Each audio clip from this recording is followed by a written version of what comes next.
Hi, everybody. My name is Jacob Barandes. I'm the co-director of graduate studies for the Department of Physics. This is an encore version of a presentation that I gave during the Women of Color Project workshop with Professor John Huth, also of the Department of Physics here at Harvard. John couldn't make it for this encore presentation, so I'll try my best to represent his thoughts and comments during our presentation. So again, the title of this presentation is Demystifying the Graduate Admissions Process. The outline of this presentation, I'll start with some general information about graduate admissions, then I'll talk a little bit about the schedule for applying to schools, and then I'll go deep into the ingredients that make up a strong application for graduate school. General information. Okay, so some of this stuff you probably know, some of it you may not. It's totally fine either way. Science PhD programs don't charge tuition. Students actually get a salary for attending. However, the pay doesn't usually include things like relocation expenses.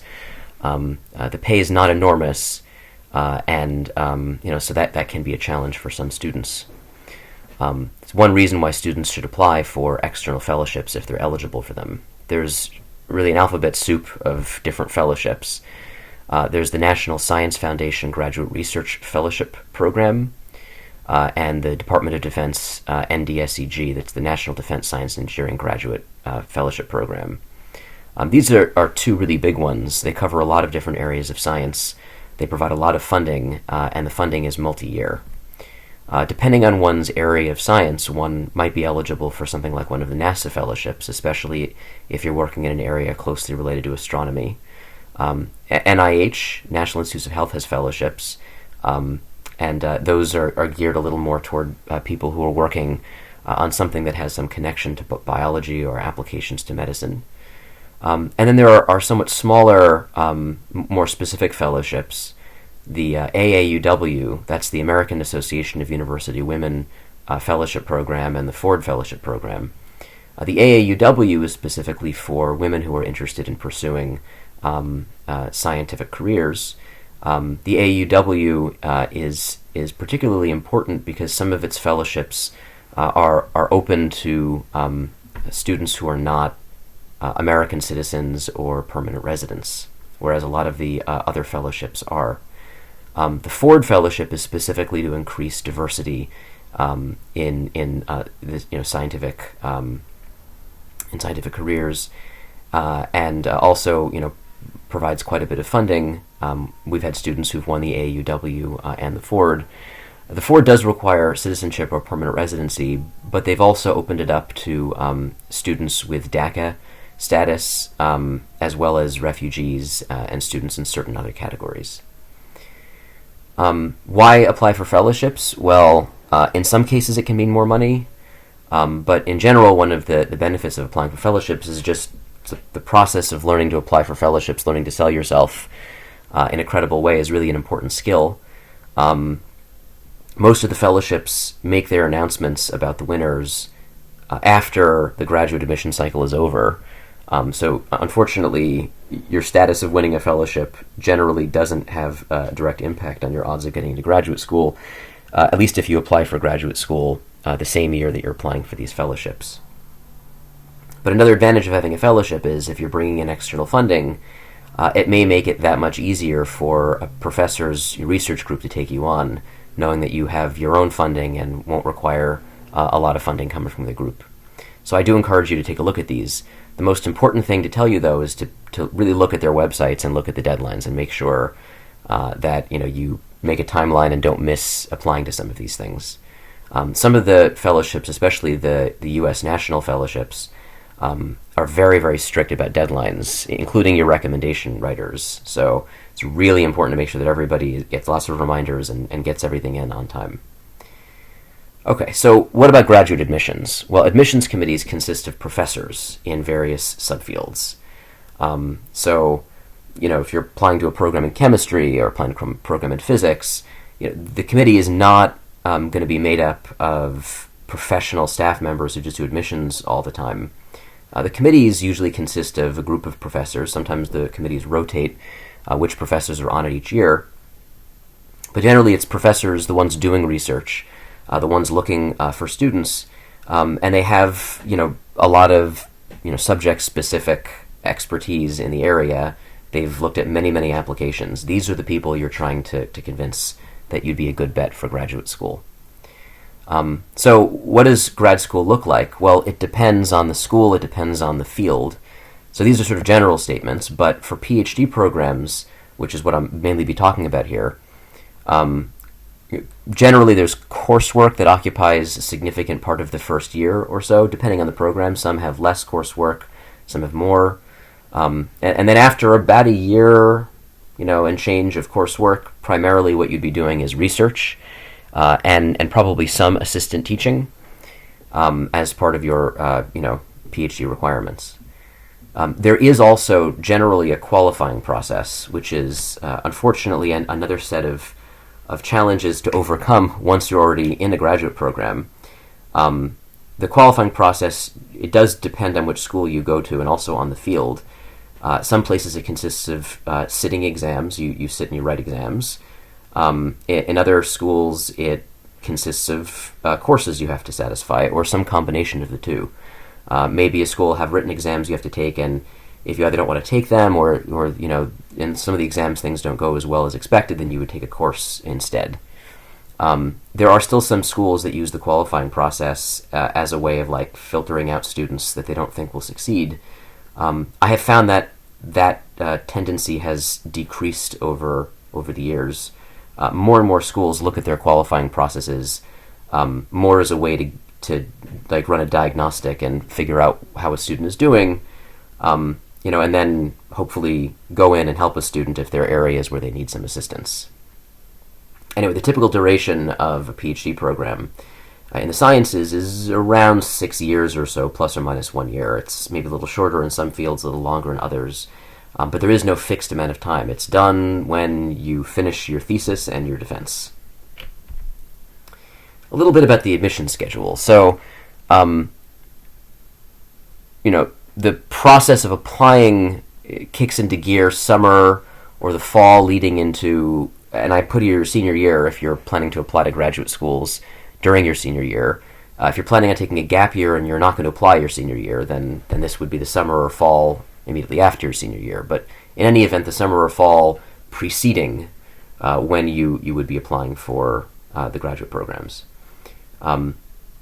You'll generally need to look into taking the graduate record exams, the GRE tests. They're offered at various times. You'll want to check the dates really carefully. You don't want to miss an opportunity to take one of the necessary tests in time for the reporting date to be ready for when your applications are getting read. Depending on your field and what school you're applying to, you may be asked to take the general exam, which is kind of like the SAT. And it's got a verbal section, a quantitative section, and a written section.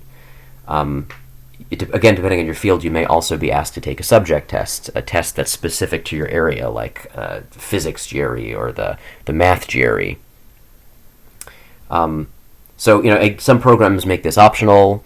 Like our astronomy department, no longer requires these exams. Our physics department does. And different schools have different policies, so you'll want to look at this really carefully. You also, at this point, summer or fall, want to start writing your statement of purpose. This is not something you want to leave to the last minute. You want to get an outline, and I'll give you some pointers about what you might look at in writing that outline. And then you want to actually start drafting it, and you want to do it early enough that you can put a lot of work into it and then step aside and come back to it like a week later with fresher eyes. It's also really helpful to talk to anyone writing your recommendation letters and even showing them a copy of your statement of purpose. They have a stake in your success, and seeing even a draft of your statement of purpose can help them write a more personalized letter. Most application deadlines that I know of tend to be in December. This does vary from school to school, so you really need to go online to every school and check those dates. Missing a deadline is a big deal, so you don't even want to plan to hand it in the day before. You want to set yourself a personal deadline of no later than a week before the actual deadline. Now, this is an important note. Most places offer fee waivers. Applications can get kind of expensive. However, many places don't advertise their fee waivers online. They don't want to get a huge number of fee requests. So you may have to ask. And the way to ask is, just find the Office of Admissions of the school you're applying to, and then just send an email. Just explain if you have a financial hardship, that you do, and that you're inquiring about the possibility of a fee waiver. Generally, it's as easy as that.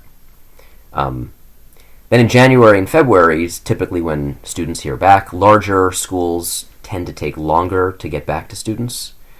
And then, after hearing back, there's usually invitations to visit schools. These are called open houses. They run anywhere from February to April.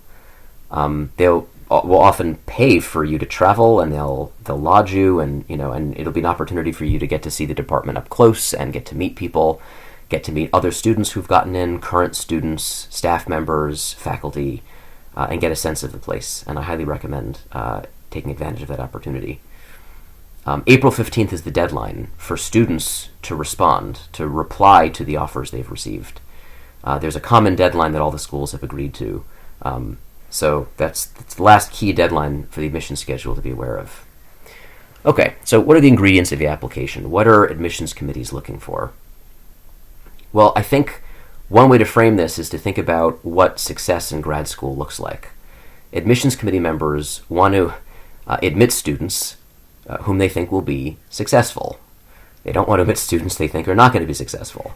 So what does success look like? What are they looking for in terms of success? Well, success in grad school is based on research progress.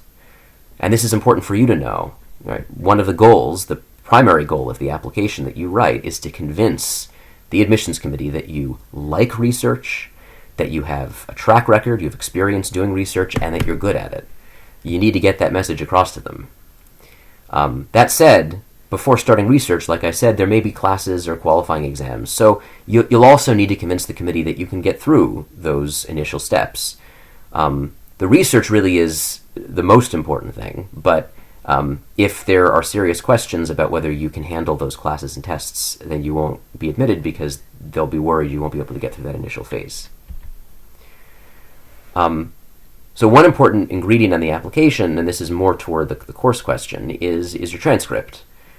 The transcript, so what courses should be on your transcript? Well, it depends on field. You should hopefully have a sense of what the core curriculum, the central topics are, the things that you should be expected to know for your area of study. Just for example, my own area, physics, it would be classical mechanics, electromagnetism, quantum mechanics, and thermodynamics. But of course it may be different in your own field. You want to make sure you have those bases covered. But you should also have some electives in more advanced topics, ideally. And again, I have some physics examples here, but of course this could be totally different depending on your field. But just a couple of additional courses beyond the minimum, beyond the core curriculum of your field, just to both indicate your interest and to show that you can handle somewhat more challenging coursework. You may meet people who've taken graduate level courses during this process, but don't worry about it. Don't worry if you haven't taken graduate level courses. We have students who haven't done graduate level courses. Really the key thing is to learn, take a good set of coursework that gives you a chance to stretch your understanding and learn, and to do it in a way that makes sense and is sustainable for you, and not to worry too much. So admissions committees only care about grades in courses that are related to the subject, basically, that you're applying to graduate school for. You're all applying to graduate school in the sciences, so committees generally not worried about your grades in literature or history courses. We talk a little bit about the statement of purpose. So, statement of purpose is ideally something around a page and a half. This isn't a sharp cutoff at most places. I think maybe some applications have an application interface that actually counts your words and keeps you to some word limit, but a lot don't. So you have some wiggle room around this. So whether that means like single spaced or not, but generally roughly a page and a half. What does the structure look like? You'll want the first paragraph, which on a first pass looking at your application may be the first and maybe only thing they see until maybe they come back and look more deeply. Certainly if you get far into the admissions process, they'll look much more deeply at your statement of purpose. But on a first look, they may just quickly look at your first paragraph, so you needed to make it strong.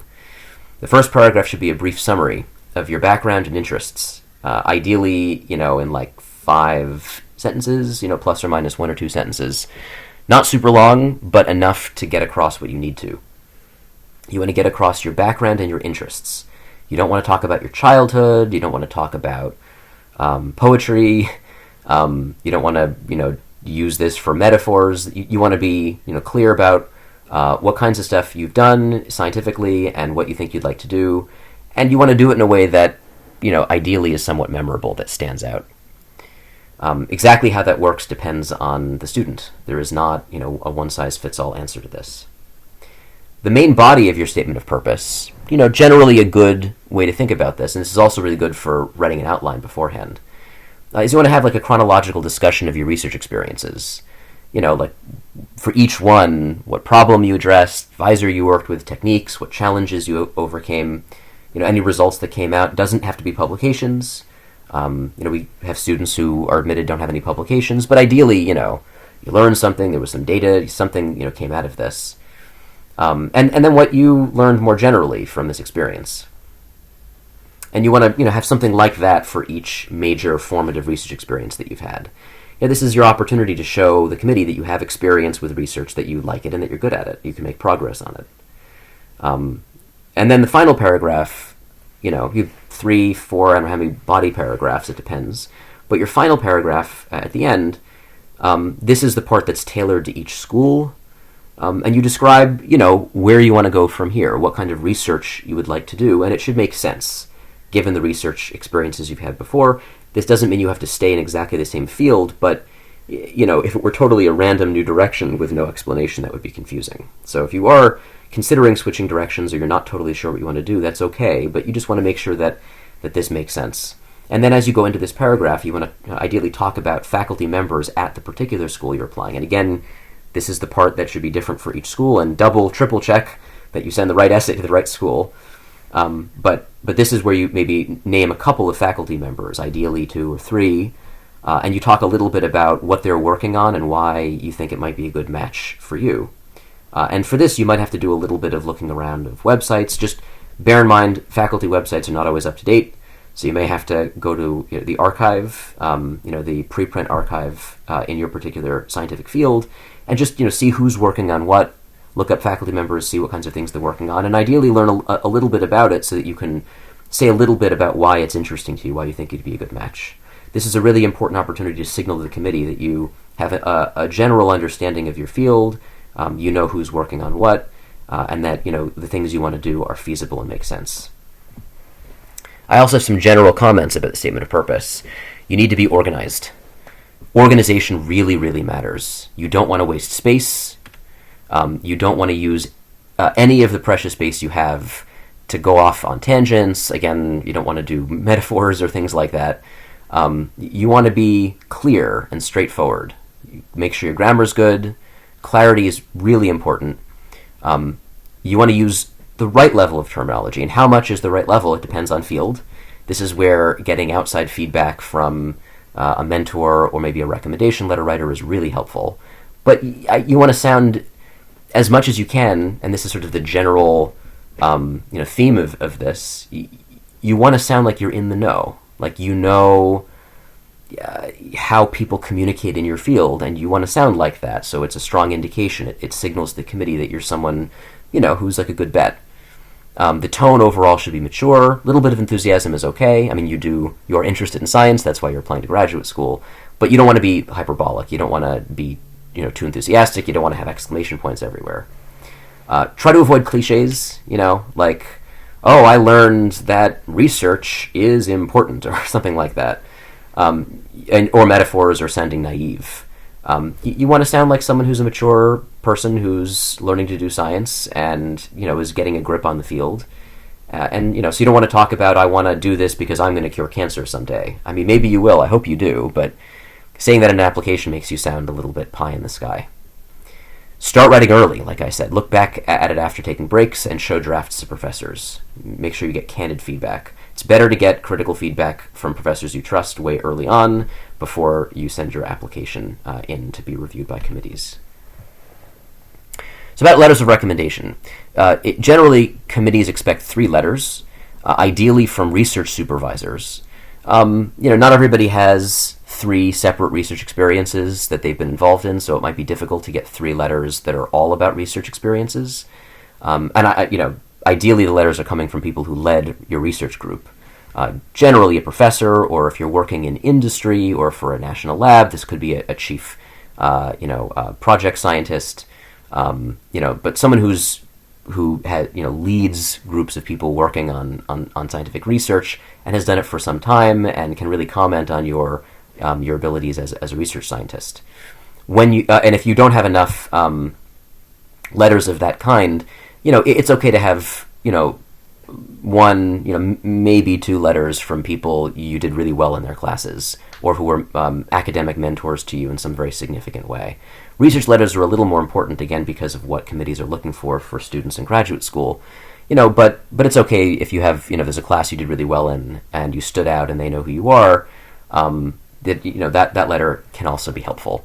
When you talk to a potential letter writer, don't pressure them to write your letter. Don't tell them you need it. You have to have it. Give them space to say no if they don't feel like they can make a strong letter for you. And don't be afraid when you ask them to say, I think we had a really successful research project, or I think I did really well in your class. I'd like to ask you for a letter, and I'd like to ask if you think it could be a strong letter. That's an okay thing to ask, and that gives them the opportunity to decline if they don't think the letter will be strong. And then, although that may not feel great to hear, they will have done you a huge favor, because you don't want a letter that's weak. And if you ask for a strong letter, they're in a position where unless they're going to be flagrantly dishonest, they're going to decline, and that's actually really helpful to know. Otherwise, if they say yes, then you can feel pretty confident that you're going to get a good letter from them. So what does an ideal research letter look like?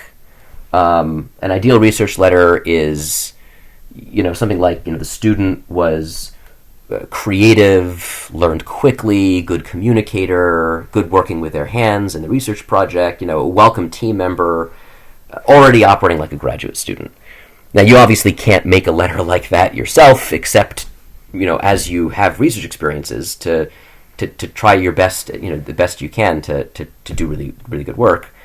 But this is the kind of thing that committees are looking for, and if you have multiple research experiences and you're not sure maybe which faculty members to talk to about letters, you might think about which experiences were most like this as you think about those letters. And like I said, letters from classes are also okay, but make sure it was a class you did well in, and ideally also a class where it wasn't just a grade, the professor actually got to know you a little bit. So the graduate research, the graduate record exam, the GRE, again, the general GRE has 3 sections: quantitative, verbal, and writing. Subject GRE is, at least in physics, is out of 990. Not 100% sure about every particular area. What I can say is study, study, study. Not all admissions committee members take the GRE exams very seriously. Like I said, there are some programs that are even no longer requiring the GREs. But some do, and sometimes there's people in the committee who take the GRE seriously, and you just want to convince them that it's not a problem. You don't have to get a perfect score on this. My recommendations for studying for the GRE: look into study books. For example, in physics, there's Conquering the Physics GRE. There are study books for other areas. You may be able to find test prep courses. Some of them may have financial aid. If this is something you have some control over, the amount of studying that you do, the amount of prep that you do, the practice tests you do, this can be a way to send a strong message about your academic strength to committees. However, if you don't do very well on it, it's not the end of the world. Many programs, they really look at your application as a whole, and if you have other areas of strength, they'll overlook GRE scores that aren't fantastic. So, and this is a general rule also, which is just never count yourself out. Many schools will also expect that you, along with your application, submit a curriculum vitae, which is like a comprehensive resume. It'll include like a basic bio of yourself, school, intended degrees or degrees you've already gotten, research experiences you've had, like the name of who you worked with, what the project was about, maybe a paragraph, and maybe you list teaching experiences, volunteer work that you've done, skills that you have, coding, other skills that may be relevant to to what you'll be doing. My real recommendation here is go online, find a good template. Some schools, maybe your undergraduate school, has a career services unit, or and they may be able to provide you some assistance. Maybe they'll provide you with a template and give you pointers on writing your CV. Otherwise, go online, find one you like, or look at CVs of professors, of people. Well, actually, that can be kind of terrifying sometimes. But if you look for templates for people in academic areas, you'll probably find something that will be helpful, and then you can start filling it in. All right, so this is the last part of this presentation, and it really, in a lot of ways, is the most important part. Apply. Don't count yourself out. Like I said, most schools don't have strict cutoffs on test scores or grades. They look at your whole application. They're looking for areas of strength. It's not your job to decide whether you're good enough. You just apply and let the committees make that decision. I recommend applying to 8 to 12 schools. That is a lot of application work. The fees can become significant, which is one important reason to look into fee waivers. Like I said before, you should include some schools that you feel a little safer about, as well as some reach schools. And again, there's just more information here about how to access fee waivers. I can say right now, the fee waiver process at essentially every school I can think of, the people who handle that are completely different, a totally different unit at the university from admissions committees. Admissions committees won't know that you're asking for a fee waiver, so it will have no effect at all on your odds of admission, none whatsoever. And again, remember, schools are paying for everybody, so if you have financial hardships, that's not going to affect your odds of being admitted. That's it. Thank you very much.